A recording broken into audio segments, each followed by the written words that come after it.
Bismillahirrahmanirrahim. Assalamualaikum warahmatullahi wabarakatuh. Selamat siang, Bu Nita.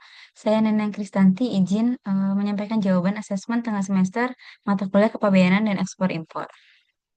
Nah, di mana ada case yang pertama, yaitu PT Jati Berkah akan mengekspor 1.500 ton PKE dari Jakarta ke Yokohama dengan dua term, yaitu FOB dan CIF. Nah, terdapat fakta pentingnya bahwa kapal terlambat datang dalam 2 hari. Yang kedua, ada terjadi kerusakan muatan 5% di pelabuhan muat. Nah, siapakah yang akan menanggung risikonya? Mari kita bahas dari Incoterm yang pertama, yaitu FOB. Kejadian untuk keterlambatan kapal 2 hari, ini risiko ditanggung oleh pembeli dengan penjelasannya untuk FOB ini titik transfer risiko dari penjual ke pembeli adalah terjadi pada saat barang dimuat di atas kapal. Nah, keterlambatan kapal adalah risiko yang terjadi setelah penjual menyelesaikan kewajiban pengirimannya. Kondisi yang kedua yaitu kerusakan muatan 5% di pelabuhan. Risiko yang ditanggung ini oleh penjual, penjelasannya kerusakan 5% yang terjadi pada saat pelabuhan muat sebelum dimuat di atas kapal. Yang kedua, penjual juga bertanggung jawab memastikan barang yang diserahkan itu dalam kondisi baik dan kuantitas yang telah disepakati. Untuk opsi term yang kedua, yaitu CIF, keterlambatan kapal 2 hari, risikonya ditanggung oleh pembeli, hampir sama seperti FOB, di mana titik transfer risiko dari penjual ke pembeli seperti FOB, dari pembeli itu terjadi pada saat barang dimuat di atas kapal. Kemudian keterlambatan kapal terjadi setelah risiko dipindahkan ke pembeli. Penjual sudah memenuhi kewajiban pengiriman saat barang dimuat. Nah, yang kedua, kondisi kedua adalah terdapat kerusakan muatan 5% di pelabuhan. Ini juga risiko ditanggung oleh penjual sama seperti term FOB dengan penjelasan bahwa kejadian tersebut terjadi di saat bongkar muat di pelabuhan. Nah, kesimpulannya adalah prinsipnya terjadi kesamaan ya. Ketergantungan risiko baik yang term FOB maupun yang CIF, hanya perbedaannya untuk CIF itu menanggung juga biaya untuk asuransi. Nah, untuk case yang kedua, ini terdapat 3 instrumen dasar bagi eksportir dan importir. Yang pertama ada tarif, klasifikasi barang atau HS code, di mana sistem ini sistem standar internasional untuk mengklasifikasi barang yang diperdagangkan untuk menentukan tarif bea masuk.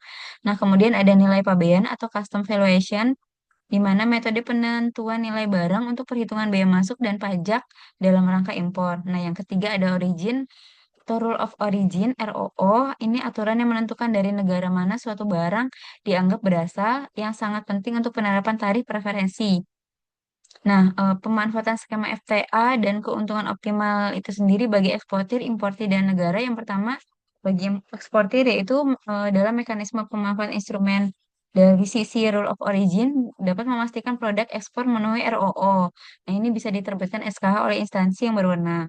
Kemudian terdapat keuntungan yang optimal juga yang didapat oleh eksportir. Yang pertama, dari segi tarif, produknya menjadi kompetitif di pasar negara FTA karena pembeli juga dapat menikmati bea masuk preferensi atau 0%.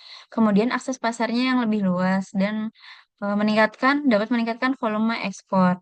Bagi importir, mekanisme pemanfaatan instrumen dari segi rule of origin atau ROO memastikan barang impor memenuhi ROO yang telah disepakati dalam FTA untuk mendapatkan SKA.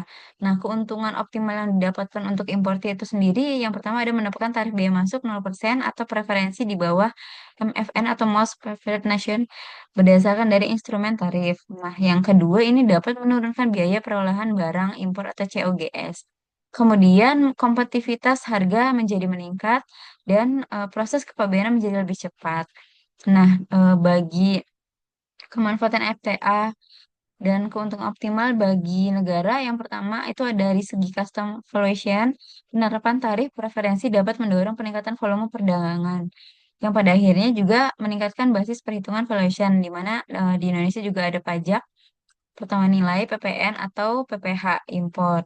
Nah, keuntungan yang didapat untuk negara ini dari ruang lingkup instrumen tarif dan origin. Yang pertama, mendorong investasi asing yang ingin memanfaatkan Indonesia sebagai production hub untuk ekspor ke negara mitra FTA. Kemudian mempromosikan hubungan perdagangan juga yang stabil, yang lebih stabil dan terprediksi. Kemudian dapat meningkatkan devisa negara juga melalui ekspor dan mendorong efisiensi rantai pasok nasional. Mungkin itu yang dapat saya sampaikan, Bu Nita. Jika terdapat kekurangan, mohon dimaafkan. Wabillahi taufik walhidayah. Wassalamualaikum warahmatullahi wabarakatuh.